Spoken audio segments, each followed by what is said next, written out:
All right. I figure it's about high time to get another update on the old rice box. The mirrors have not happened still. I have piles of 3D printed base plates, and I just cannot for the life of me get the right design. I like the way this turned out, but what ends up happening is I end up having an issue on the trailing edge here, because if you can see it, it has a very slight curve, and I cannot get something in there to perfectly match that curve. So I've been trying to print some TPU or something. It's just a very challenging project, and I'm trying to find, I've come to the conclusion now on this that I'm gonna have to do these gaskets in two pieces. I'm gonna have to do an inner gasket that goes where the bolts go through that pull this thing in, and then I'm gonna have to do something around the outside edge here, and I wanna do something flared here to kind of fill this in. And I especially wanna focus on this area because my current design is all messed up in here. So I'm trying to figure out how to close this gap. And again, TPU is probably the best bet because TPU is like a rubber. It can compress and fill imperfections, but it's very difficult and very time consuming to print TPU. For example, this original design, this is all TPU. It's like a rubber. This took, I believe, close to 18 hours to print one. It has to print very slow because of how stretchy the filament is and how finicky it is to print. Anywho's, the car is now running. I now have an RRC intake manifold. I have hybrid racing intake, cold air intake. I have a 70 millimeter hybrid racing throttle body with cruise control, finally. I don't want to get into the amount of money I spent trying to get one of these because I have a second one laying around. It's a 74 millimeter, and I just decided that was too much, and I'm missing the spring. I actually took the time to take the spring off of this one, measure it precisely, 3D design it, and send it out for quotes. And the quotes I was getting for a spring was, some of them were over $1,000 for one spring because it was custom made. And Hybrid Racing will not give me a replacement or give me an idea of, like, they basically have scratched the entire cruise control throttle body altogether. So there's no way to get that spring unless they custom to order it, and to spend $1,000 on a throttle body I spent $400 on is just absurd. So I don't know, I have a 74 millimeter throttle body hanging around with no cruise control spring. So I gotta figure something out on that eventually. Anyways, 3D printed adapter with gaskets. That works, functional.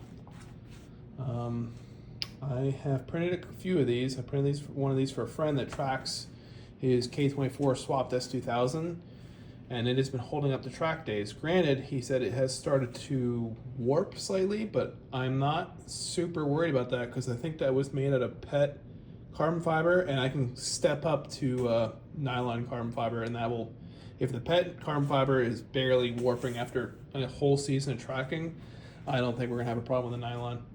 Nylon is really resistant. Actually, this is what this is printed out of. So here's my hood prop that I have printed. I have been using my windshield wiper for way too long. I just had it propped up because I want to design mounts using the factory strut mounts. I'm going to make brackets on either side and be able to clip that on there. Is that necessary? Absolutely not. It is complete overkill. That is nonsensical. It's probably, I mean, I've had one person offer to buy it. I don't even want to know what to charge them because it's an obscene amount of time and money and materials, because this thing is solid. I have strategically designed the outside of this. So there's actually an inner core I have designed. It's like squared. And if anybody knows anything about 3D printing, you have layer lines. And the layer lines are, you're more prone to cracking in between the layers. So printing these, I printed them upright, so I have technically weak spots going this way all the way through. Well, I solved that by printing a square core, well, rectangular prism, I guess, that I laid flat. So now those layer lines are going the other way. So between the two, it's not gonna probably shear at any point. I mean, this is just holding carbon fiber, but I actually use this to prop the hood on this. And that's a steel hood, and that is obscenely heavy. The factory came with aluminum. Ford has had a number of problems with the aluminum corroding, and I went through 2 hoods and I just had enough of it. I got a steel aftermarket hood, which I think looks great. Just downside is it's heavy. So anyways, I have that working out, and then I have my battery over here, which this battery is not for this car. So I, again, 3D printed my own battery box, I guess, down here that would push it up, and then my own battery tie down. And I believe those are printed out of PET carbon fiber, and I've been running those for a while and I haven't had any issues. It's a pretty convenient setup here with that. Yeah, my next goal here is to make the mount for this and then go back to these mirrors. I'm very adamant I'm gonna get these mirrors squared away. I'm gonna get those other carbon fiber ones on. Oh yeah, I 3D printed the column cover so I could re-add cruise control. I want to make some adjustments to that because I think it looks kind of stupid how squared off it is. I want to kind of create some texture or something in there to make it look not so, I don't know, plain. It doesn't really match the rest of the interior, but yeah, life's been pretty chaotic to say the least lately, so I haven't had as much time to put into design, but it is coming along. I did just design the steering rack bushings because there's not too many options for them. I have the Mugen ones in now, and since I ordered them and I got them in, I took measurements from them and I designed my own. And at some point, I'm going to start 3D printing those out of 95A TPU, which again, the TPU is kind of like a rubber. It's more of like a polyurethane. So this is 83A, that's why it has so much flex. 95A is a lot harder. 95A is what this is. So this is flexible, but it's much harder. So it's not going to be quite as stiff as a Mugen bushing. The Mugens, I believe, are made out of nylon, which I could print them in nylon as well. But I think 95A will be pretty decent. But yeah, design time takes, people want things for free and they see, oh, it's just 3D printed. You should see the pile of prototypes in the basement. Like, it is time consuming.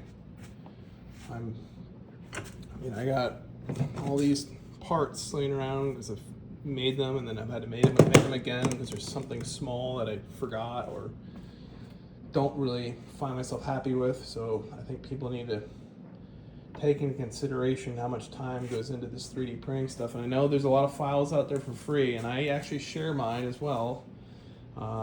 The HVAC on these, it's a big thing people are always buying from me. I do have it for free on Thingiverse.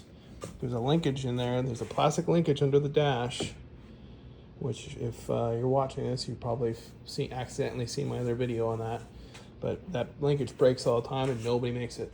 I've 3D designed it, printed it, and it works perfectly fine. As far as I know, I think there's been a couple of people that had some issues with fitment, but I've rectified that and just sent them another one. I mean, that's something that's kind of expected. You're gonna have out of hundreds of orders, having a handful of them be a little off. It's well within quality control.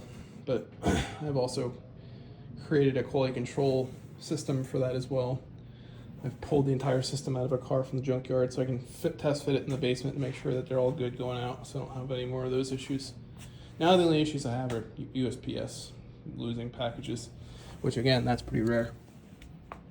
So that's where we're at on this thing. It drives decent. I need an alignment. I think these tires are too fat, but I got these wheels and tires in a trade, so I can't complain too much. I'm just gonna send it and tear them up and Eventually, whenever I need new tires, I'll put 245s on it. They're 255s now. They're a little fat, sitting like a roller skate right now. But I don't know. At some point when I get back to track, that has not been happening. Again, life happenings is what it is.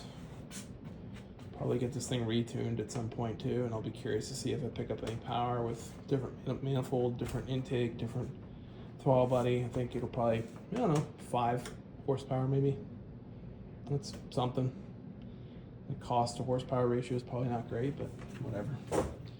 It's cool. It's different. It's better than the direct inject turbo engines that everybody has anymore. Having something NA, I feel like it's a little bit more special. Oh yeah, I got the finally got the tie rods straightened out. So if anybody has this chassis and they want to know how to fix their tie rod situation, Hone Development adjustable riser. I have OEM inner tie rods. I think I have Hard Race outer inverted tie rods.